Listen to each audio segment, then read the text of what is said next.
Halo Soulmate Blogger, salam ketemu lagi di episode kali ini, masalah pada remaja part 1. Kali ini kita akan membahas masalah yang dialami sebagian besar remaja menurut hasil survei di Amerika. Untuk memastikan bahwa fakta ini juga relevan dengan latar belakang budaya kita udah ada 3 generasi, yang satu remaja dan yang 2 pernah jadi remaja, beda dekade aja.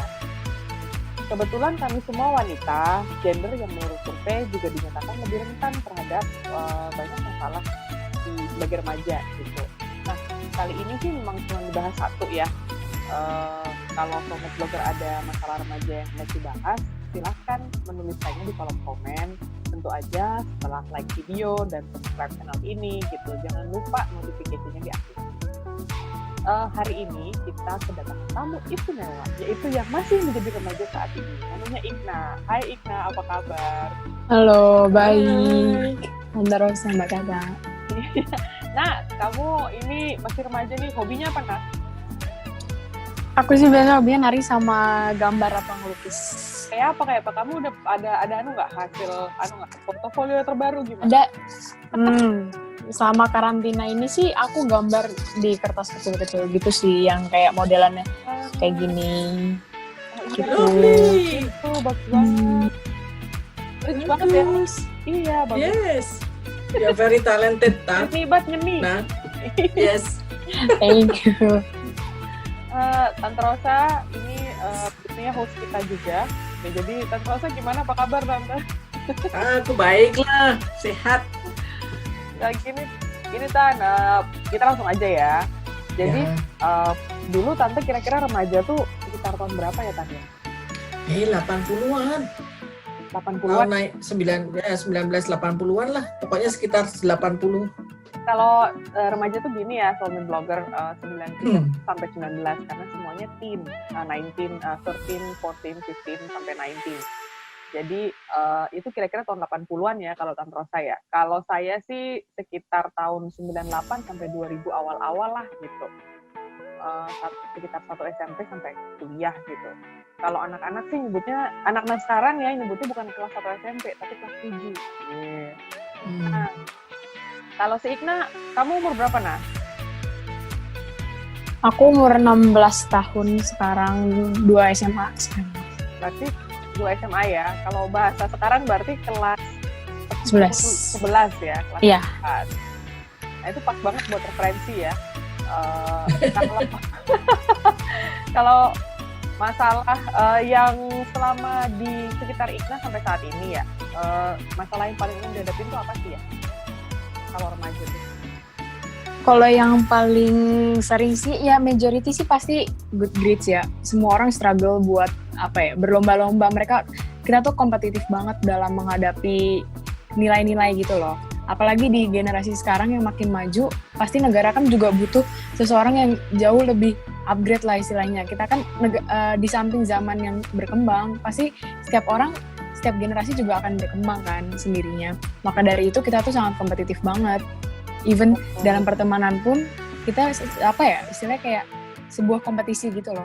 Kita berlomba-lomba untuk dapat ranking yang bagus.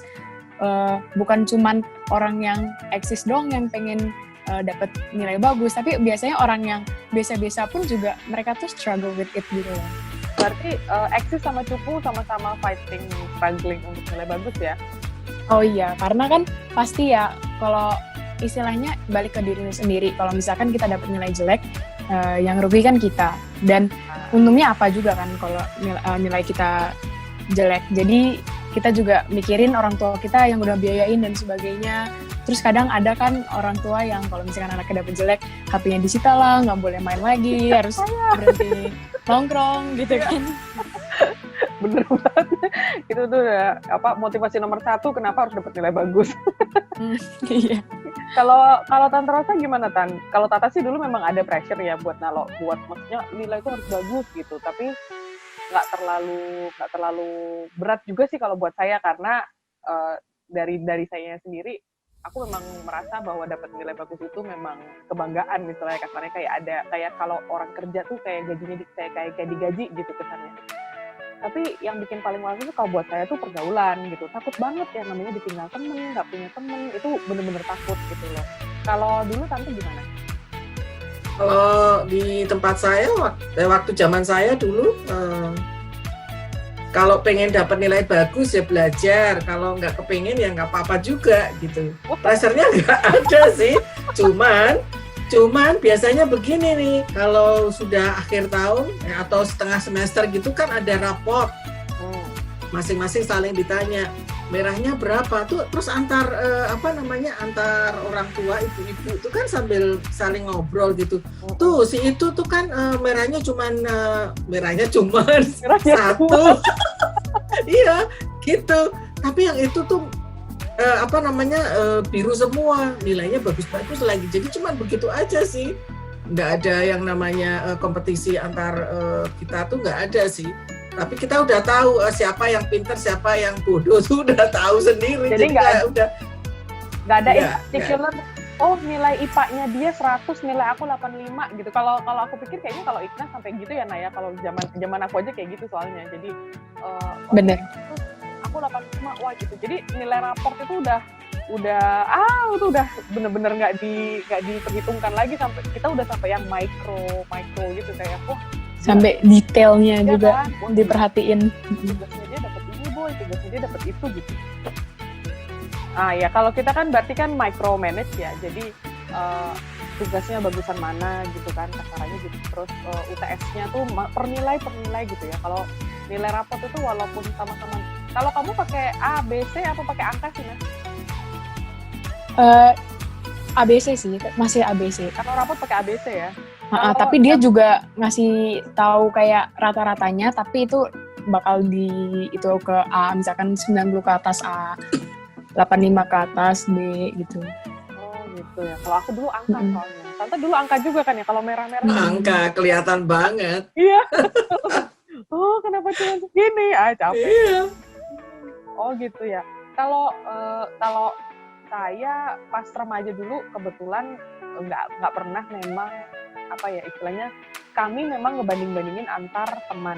Tapi kalau dari orang tua sendiri yang kayak tante bilang, si itu nilainya ini lebih bagus tuh jarang. Kalau saya sih memang jarang merasa digituin, terus dibandingin sama kakak apa sama adik itu juga jarang ya. Kalau Isna kan anak tunggal ya, Nak ya, kamu juga nggak ada pembanding-banding gitu apa gimana, Nak?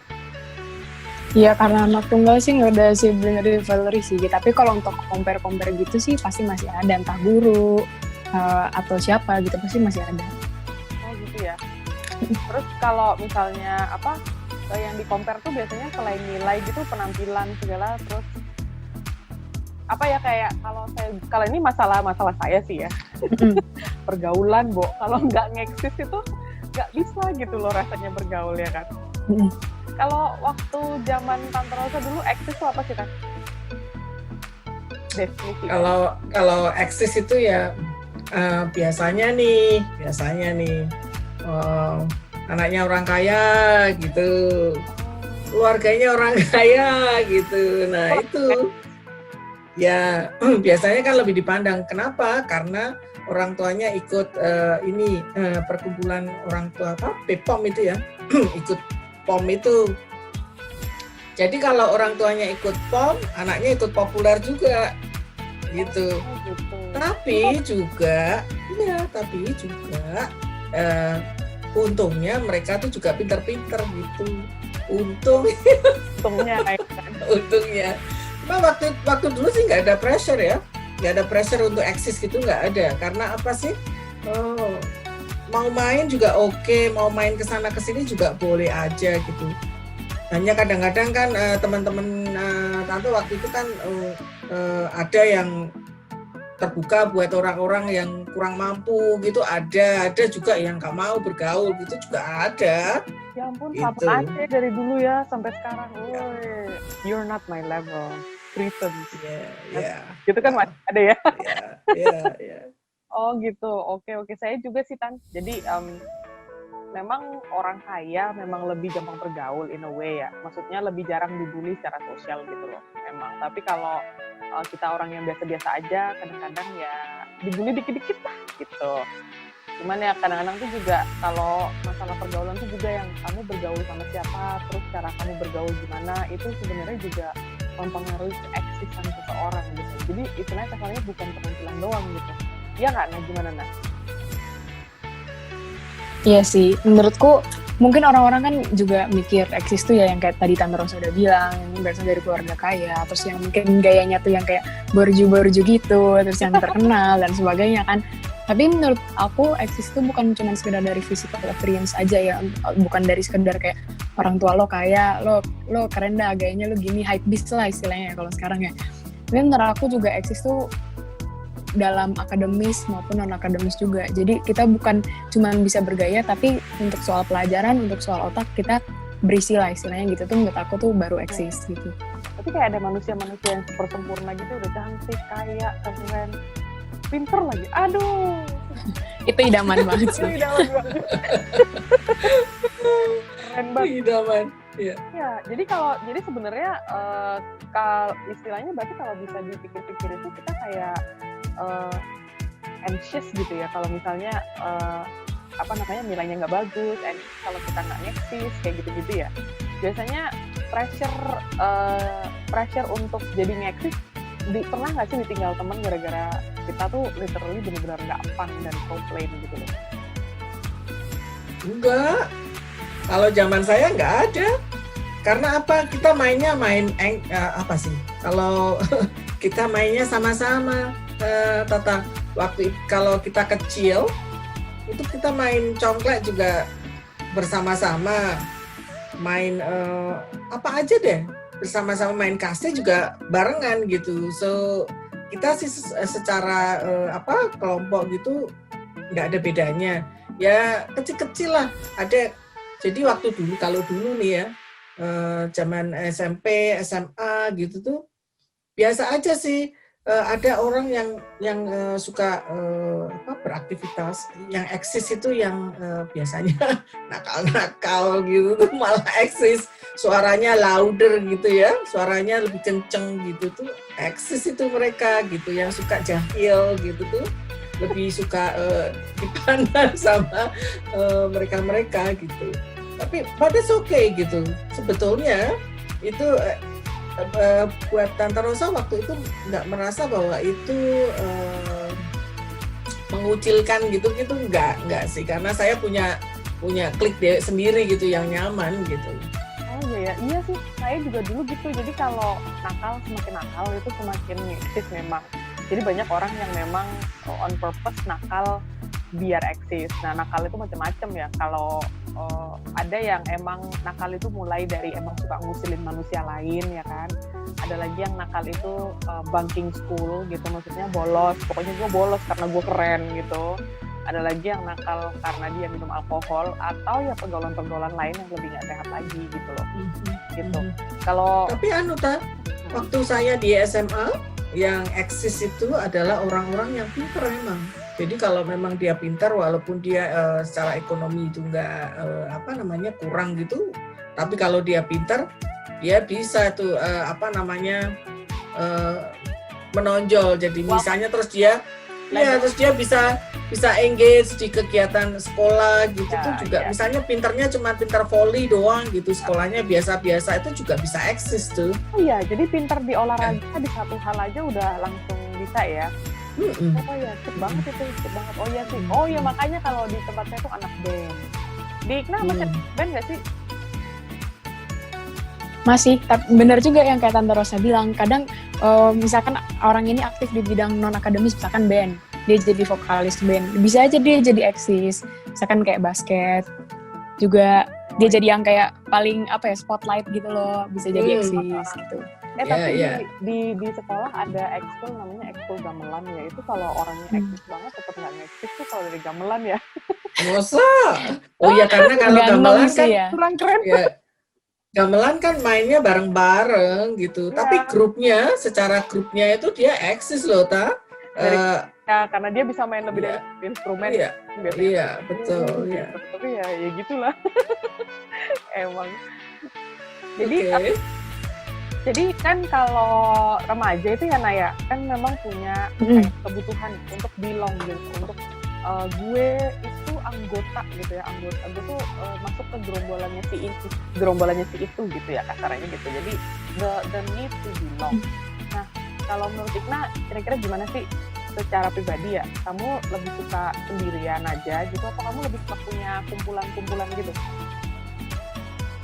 Kalau aku pribadi sih ada saat dimana aku pengen sendiri ngerasain me time, tapi ada saat dimana aku merasa aku harus bergaul sama beberapa temanku juga. Ya aku sih nggak suka kalau terlalu berkelompok ya, karena itu kesannya kayak geng, dan aku juga mikir nggak boleh bergaul sendiri itu aja, tapi coba bergaul, explore lah istilahnya gitu kan. Tapi ada beberapa orang yang mikir, oh gue tuh harus pengen nih gue di kelompok ini karena kayak keren nih, eksis nih gitu. Tapi yang jadi masalahnya, yang jadi problemnya adalah ketika di kelompok itu ternyata mereka menuntut sesuatu yang mengarah ke hal yang nggak baik. Misalnya lo tuh masih terlalu baik-baik, lo tuh masih good girl, lo kurang bad girl, jadi lo harus kayak gini-gini dulu, misalkan ngelakuin Maksudnya hubungan gimana seksual tuh? sebelum nikah gitu-gitu. Maksudnya gimana? Kalau maksudnya ini tak, kalau Igna, kalau nggak good girl, jadi kita untuk masuk ke kelompok itu harus nggak boleh good girl gitu? Ada yang seperti itu, emang nggak selalu, tapi di zaman aku sekarang sih banyak yang kayak gitu, kayak lu nggak nongkrong, lu nggak nyebat, lu nggak bisa masuk kelompok kita, lu terlalu baik, nanti kita dicepuin misalnya kayak gitu. Oh gitu. ya ampun. Oke. Ada aja. Makanya kenapa tadi aku bilang sometimes aku merasa better alone, tapi ada saat dimana aku merasa ya aku juga harus bergaul. Tapi untuk bergaul sama orang-orang seperti yang aku bilang tadi, yang masuk kelompok itu tadi, menurutku itu nggak hal yang menjadi utama gitu. Kalau di suatu enggak, menurut gue. Enggak ya. Jadi kalau misalnya orang mau masuk ke satu kelompok itu, kan kadang-kadang kan gini ya, maksudnya kelompok itu kan ada perks-nya ya, jadi kayak ada yang pasti benefit yang ditawarkan. Misalnya, kalau lu gabung ke kelompok ini, mereka itu selalu bisa misalnya bolos tanpa peringatan misalnya, atau dia tuh bisa bergaul sama ABC, itu berarti nanti kamu bisa bergaul sama orang di sekolah lain yang juga ABC, dan itu lu bakalan rewarding banget gitu loh. Makanya banyak yang mau bergaul kayak gitu. Itu kalau misalnya yang kamu bilang kamu terlalu good girl, kamu nggak bisa bad girl, itu tuh mereka biasanya minta extend-nya sampai kayak apa sih bad girl itu? Sebenarnya gini, di masa sekarang itu kan emang udah banyak ya orang yang melakukan sesuatu yang nggak baik, yang seharusnya dilakukan setelah pernikahan, tapi mereka lakukan duluan, mereka melanggar itu. Dan di beberapa kelompok, even di sekolahku pun ada kelompok yang memang mereka semua sudah seperti itu gitu loh. Jadi mereka merasa kalau misalkan ada anak baru yang ingin masuk ke kelompoknya mereka dan belum melakukan hal yang sama kayak mereka itu, mereka akan merasa, enggak lah, lu nggak bisa, gue nggak bisa accept lo di sini gitu kan. Makanya aku bilang kayak, menurutku ya, berteman itu penting lah, kita bersosialisasi itu penting, tapi picky dalam berteman tuh juga perlu kan. Makanya kayak yang aku bilang gitu, kalau bisa carilah komplotan-komplotan ya istilahnya yang baik, yang bisa lu fit juga. Jadi kan orang kalau kayak gitu istilah ke pressure ya, jadi under pressure kayak, aduh masa sih gue harus kayak gini, dia jadi bimbang kan, apa gue harus ngapain yang ini, padahal udah jelas itu nggak baik, tapi karena dia mau fit di grupnya itu, dia jadi tertekan gitu loh. Dia jadi berpikir, aduh gimana ya, yang awalnya dia sama sekali nggak punya pikiran untuk melakukan hal yang nggak baik kayak gitu. Oh gitu. Oke. Gitu sih. Menarik. Kalau ada orang curhat sama Igna nih, nah gue sebenarnya mau masuk ke itu, tapi kok gue tuh soalnya nggak merasa bahwa gue bisa ngelakuin itu. Terus kamu biasanya ngasih sarannya apa, Nah? Gimana maksudnya? Kalau misalnya jadi ada cewek nih datang gitu ya, curhat lah sama kamu, Igna, gue tuh pengen masuk ke komplotan itu tuh gitu, tapi mereka tuh pengennya tuh bad girl gitu, dan gue tuh belum ngelakuin lah gitu. Gimana dong Nah gue nya gitu. Terus kamu biasanya ngasih advice apa nama dia, Nah? Kalau menurutku, aku bakal nanya balik ke dia kayak, ya lu gimana, menurut lu itu bener nggak? Aku bakal nanya kayak gitu. Kalau lu merasa itu bener dan lu tahu resikonya, lu tahu konsekuensinya, ya sudah. Tapi yang aku akan kasih tahu adalah, menurutku itu nggak baik, jadi mending jangan lakuin. Mending lu nggak eksis, tapi lu tetap menjadi orang yang baik-baik aja gitu loh, yang nggak deket dari masalah. Ya, dan resikonya gede banget ya soalnya. Dan resikonya gede banget, apalagi kalau dia nggak siap ngelakuin hal kayak gitu kan, about consent, about pendiriannya juga kan. Jadi kalau misalkan lu pendiriannya awalnya lu nggak akan melakukan itu, ya jangan lakuin, cuman hanya biar masuk dalam grup itu gitu loh. Oh berarti maksudnya jadi kalau secara basicnya kalau Ina bilang kalau kamu secara mental emang nggak ready ya udah biasa aja. Iya, jangan. Cukup aja deh gitu ya.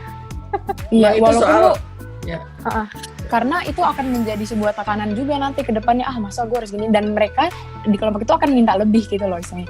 Nggak memberikan kemungkinan untuk lu baru gini, ya udah sekarang lu gini lagi ya. Itu akan menjadi seperti itu nanti ke depannya dan malah jauh lebih beresiko gitu kan. Iya benar-benar. Memang itu soal moral ya Igna ya. Iya, jadi dan etika juga. Ya betul. Jadi kalau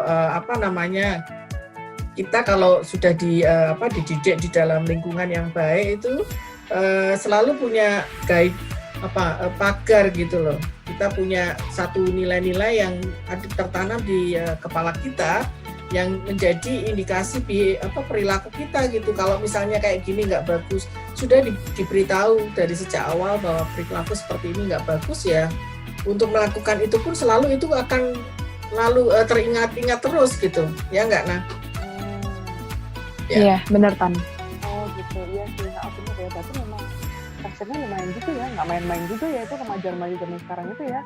Oh iya. Dulu cuma ditanyain, lu pernah minum anggur kolesop nggak? Gitu doang.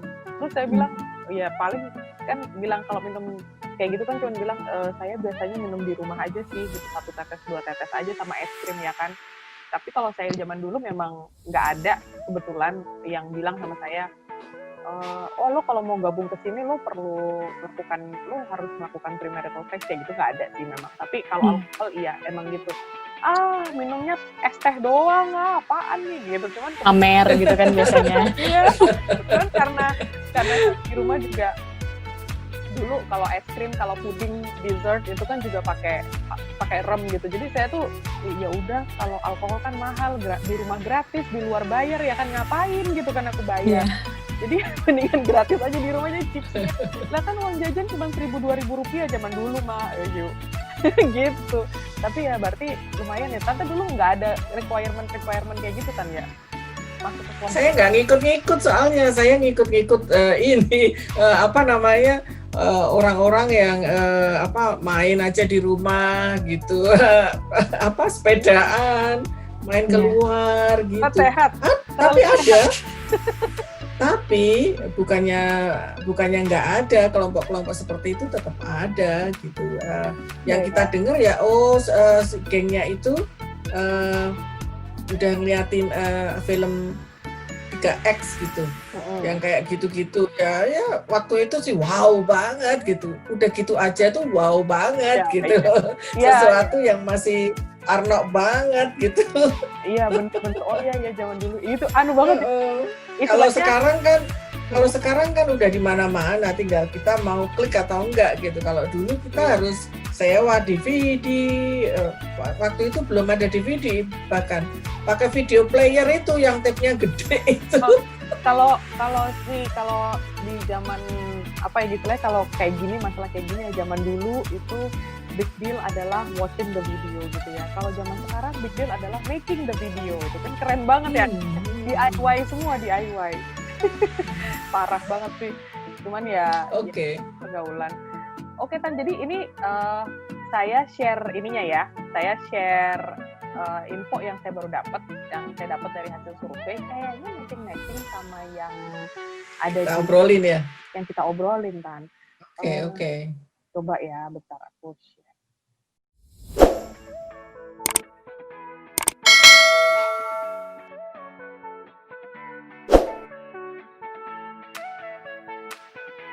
Ini yang saya bilang itu ternyata jadi. Ini siapa yang menerbitkan Nita? Yang menerbitkan ini, ya ini saya tuh sebenarnya kemarin cuma nemu aja sih artikel dari CNN kan. CNN Indonesia. Jadi dia tuh bahas bahwa menurut NHS ini Inggris itu adalah 1 dari 8 anak Inggris hidup dengan masalah kesehatan mental. Lalu PEW itu yang di Amerika Serikat dia melakukan penelitian lanjutan. Terus dia bilang sebanyak 70% remaja berusia 13-17 tahun percaya bahwa masalah kesehatan mental adalah masalah utama. Jadi masalah kesehatan mental ini bukannya terus yang berat-berat ya, kayak misalnya mungkin kayak apa sih, ADHD apa gitu, bukan gitu juga sih, mungkin ternyata lebih common than what I thought it was gitu loh. Oke. Ini kalau ini kan gini, anxiety dan depresi itu ternyata adalah yang terpopuler. Ini mempengaruhi kesehatan mental banget ternyata.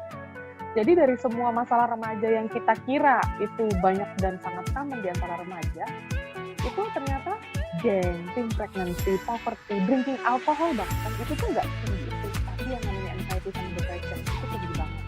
Dan bullying kayaknya nggak membuat things easier ya gitu loh. Bullying kan bikin orang anxiety dan anxious dan depressed ya. Gitu. Jadi itu tuh contributing aja gitu loh ceritanya. Ternyata anxiety sama depression itu tinggi banget. Dan ternyata ini adalah hal-hal yang biasanya bikin mereka anxious. Gitu loh. Jadi dia bisa dibacain nggak yang paling besar apa tuh? Get good grades. Dan dapat nilai yang bagus itu penting. Tadi kan sama tuh. Nah, tante saya beda generasi pun ternyata kita tuh merasa bahwa dapat good grade itu bagus. Entah kita sendiri yang merasa itu memang penting atau orang lain yang berpikir bahwa itu penting lalu forcing itu ke kita gitu loh. Itu orang itu atau kita memang merasa gua harus bisa dapat nilai bagus. Ternyata itu penting. Terus yang selanjutnya adalah to look good. Nah, kalau buat saya look good sama fit in socially itu berhubungan. Jadi istilahnya kalau lu cantik, kalau lu ganteng, dapat teman tuh gampang. Nah, kalau yang tadi di zamannya Ikna, kayaknya be sexually active itu bisa aja contributing ke fit in socially. Kalau di saya, itu drinking alcohol itu berkontribut ke fit in socially. Kayak gitu. Kalau so far memang di pergaulan saya memang nggak banyak ya. Nggak ada. Bahkan waktu saya remaja nggak ada. Gitu loh. Jadi saya nggak bisa bicara banyak tentang ini gitu loh. Tapi kalau untuk drinking alcohol ya gitu. Ini kalau dilihat nih be good at sports, ternyata juga ya bikin yang tadi tante bilang kalau bisa volley, kalau bisa kasti gitu bisa fit in juga ternyata mereka ya. Gitu. Kadang-kadang ada orang yang pengen be good at sports, tapi kalau buat saya tuh nggak pengen be good at sports. Buat saya yang penting penjaskes tuh 65 aja tante, pokoknya yang penting terus gitu kan, nggak bisa soalnya. Gitu. Terus di sini pembanding antara laki-laki sama perempuan, bahwa perempuan itu lebih gampang anxious dibandingkan dengan laki-laki. Gitu. So gimana Pak? Jadi kalau kita lihat berarti sebetulnya anxiety dan depresi itu tinggi banget ya. Dan source-nya itu sebetulnya adalah tadi yang having a good grade ya. Itu luar biasa. Semua orang seperti yang tadi Ignas sampaikan kan berlomba-lomba untuk mendapatkan nilai yang bagus. Apakah itu dituntut oleh orang tua maupun dari diri sendiri atau dari teman-teman kita, geng kita gitu. Sebetulnya good grades itu juga, misalnya nih, kita milih sekolah itu kalau nggak rankingnya sekolahnya tinggi, rasanya gimana gitu. Karena ini semua dari sosial.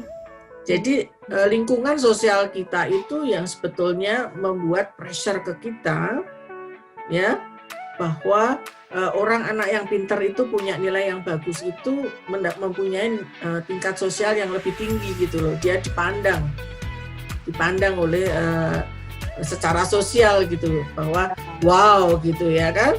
Nah yang kedua kan looking good gitu. Kalau orangnya udah smart ya, kemudian dia cantik gitu ya atau ganteng gitu ya, dan dia akan double social price-nya itu jadi double gitu, ya kan? Bilang idaman itu tadi, nah.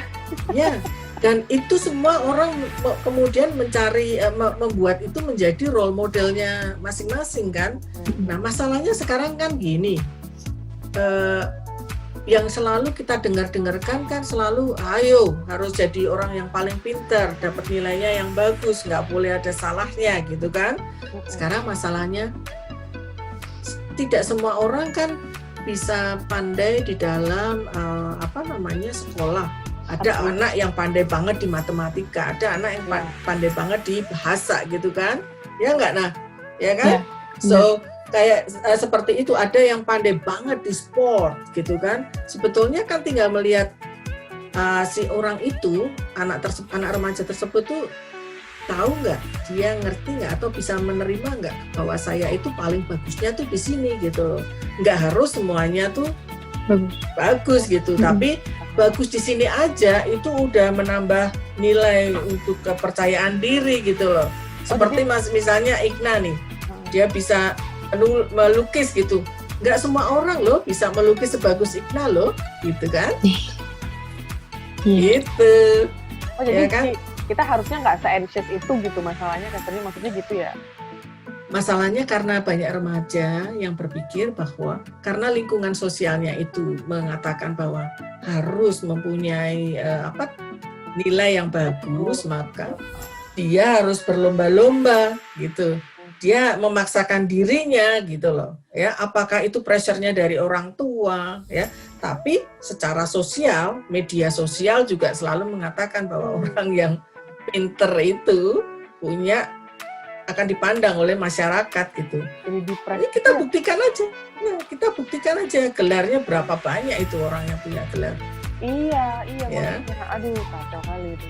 Ini kalau di sini nih yang menunjukkan bahwa ternyata apapun kondisi ekonomi Anda, anxiety dan depression itu memang memegang kedudukan yang paling tinggi gitu. Jadi ternyata bahwa kita prasejahtera B aja sama kaya banget itu tetap aja kita semua banyak remaja yang anxious dan depressed gitu loh.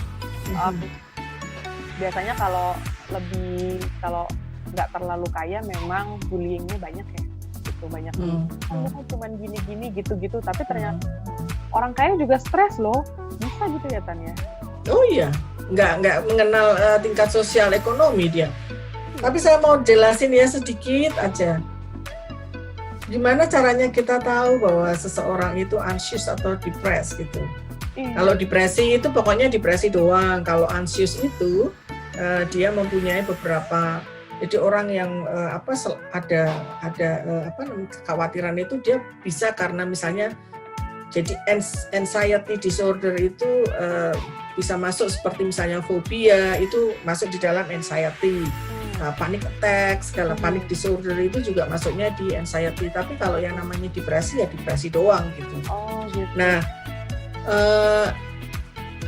saya mau jelasin sedikit aja deh bahwa dua-duanya itu bisa sebelum ini dua-duanya itu bisa punya simptom yang sama tuh. Kalau moods-nya tuh misalnya dia merasa guilty, helplessness ya toh.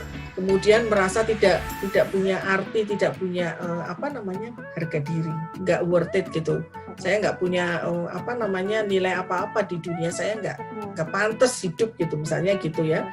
Dan itu juga sampai kepada pikiran bahwa aku baiknya mati aja deh, nggak bisa ngapa-ngapain juga sih di sini, nggak ada artinya. Aku tuh bagus untuk siapa? Nggak ada, orang nggak ada yang mencintai saya juga gitu loh. So buat apa aku ada di dunia ini gitu kan?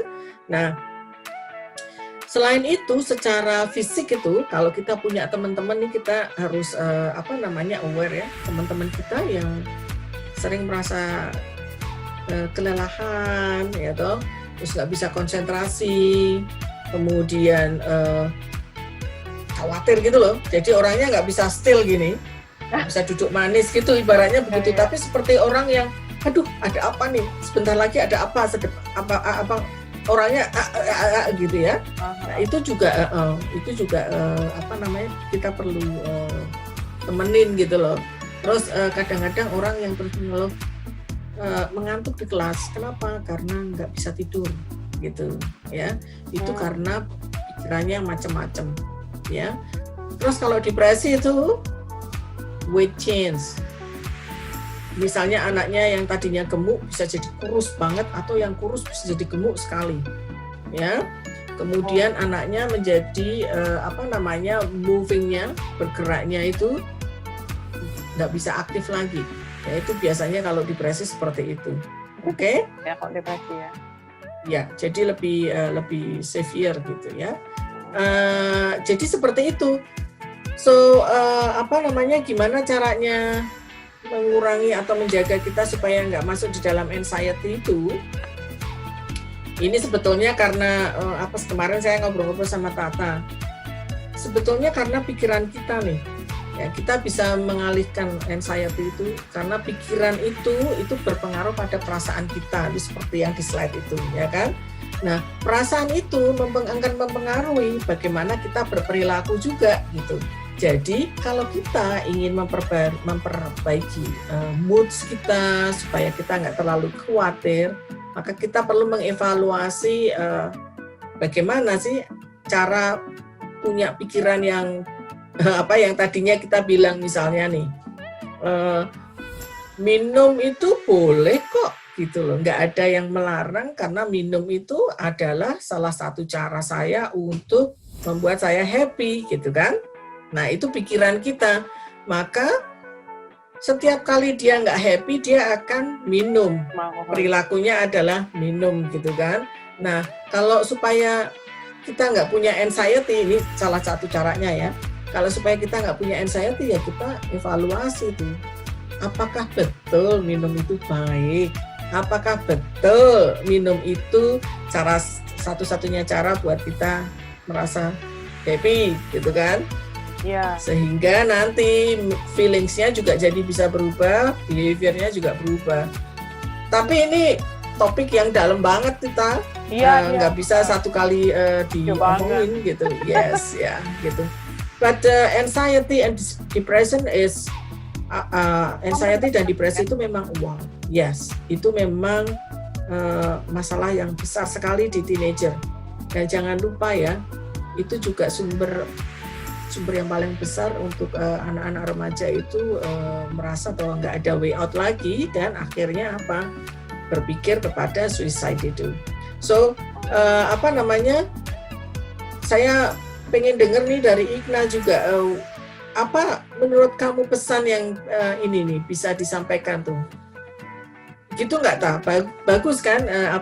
Pesan buat remaja nih supaya nggak terlalu anxious atau tertekan soal nilai, tertekan soal fit in social life ya, supaya bisa diterima oleh kelompok-kelompok sosial kita gitu. Ya nah. Kalau menurutku sih yang kayak tadi Tante bilang, yang aku kutip dari Zoom kita kali ini sih, kita kan nggak bisa ngatur mental health seseorang. Setiap orang punya mental yang beda-beda kan. Bisa jadi di aku, gue biasa aja kok. Tapi bisa jadi di orang lain itu sebuah hal yang kayak, aduh kok ini bikin gue down, gitu, bikin sedih gitu. Tapi cara mengatasinya ya mungkin tadi yang Tante bilang, kayak ngedrunk atau apa gitu-gitu itu bukan salah satu-satunya jalan. Tapi emang kita bisa kok cari cara yang lain. Misalkan kayak aku tadi, hobiku gambar atau nari. Mungkin bisa aku salurkan di situ. Memang kalau misalkan sudah terlanjur bergantung pada alkohol, bergantung pada rokok dan sebagainya, aku ngerti untuk berhenti itu tuh nggak gampang. Itu hal yang sangat sulit, apalagi itu habit kan, sebuah bad habit.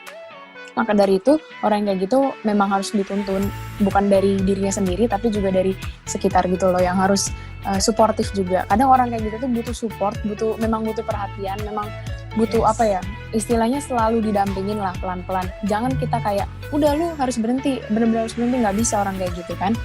Makanya kayak, ya udah, lu berhenti pelan-pelan, misalkan dari yang rokok kurangin, yang biasanya 1 bungkus habis kurangin, 1-2 batang aja per hari gitu. Terus coba carilah hobinya apa sih kesibukan yang bisa dilakuin gitu sih. Very good tips ya. Very good ya. Saya juga cuma nambahin aja, kalau misalnya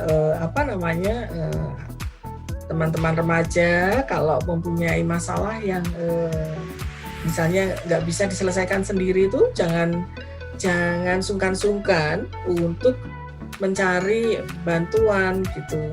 Banyak reach out, banyak teman kita yang baik ya. Kalau teman kita nggak bisa membantu, ya pergilah ke konselor, ke psikolog itu mereka tuh bukan, kalau datang ke mereka bukan berarti kita tuh punya masalah besar, enggak. Bukan berarti kita tuh tunggu sampai masalahnya gede dulu, itu juga enggak ya gitu ya. Iya, sebaiknya tuh ini. Karena apa? Ngedrug terus merokok itu, alkohol itu juga sebetulnya kan karena pikiran, cara kita berpikir yang mungkin membuat kita jadi berperilaku seperti itu.